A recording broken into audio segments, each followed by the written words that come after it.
সাবেক প্রধানমন্ত্রী ও BNP chairperson Begum Khaleda জিয়ার স্মরণে যুক্তরাষ্ট্রের ওয়াশিংটন ডিসিতে শোক সভার আয়োজন করা হয়। বেগম জিয়াকে নিয়ে স্মৃতিচারণ করেন ড্যান রোজিনা। Khaleda Zia played an outsized role. Begum Zia একজন মানবিক নেতা ছিলেন। অবর্ণনীয় কষ্টের মধ্যেও সংগ্রাম করে গেছেন তিনি। গণতন্ত্র ও বাংলাদেশের উন্নয়নের ইতিহাসে তার নাম স্মরণীয় হয়ে থাকবে।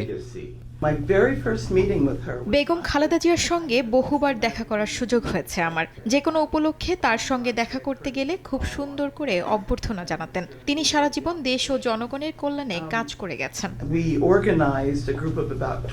খালেদা জিয়া, হার লিগেসি। বেগম খালেদা জিয়া ছিলেন বাংলাদেশের গণতান্ত্রিক সংগ্রামের ইতিহাসের অবিচ্ছেদ্য অংশ। দেশের গণতান্ত্রিক প্রতিষ্ঠানগুলো যখন ধ্বংসের মুখে ছিল, তখন তিনি সাহসী কণ্ঠে স্বৈরাচারের বিরুদ্ধে দাঁড়িয়েছেন। She will be always in our heart and she will remain alive in our history.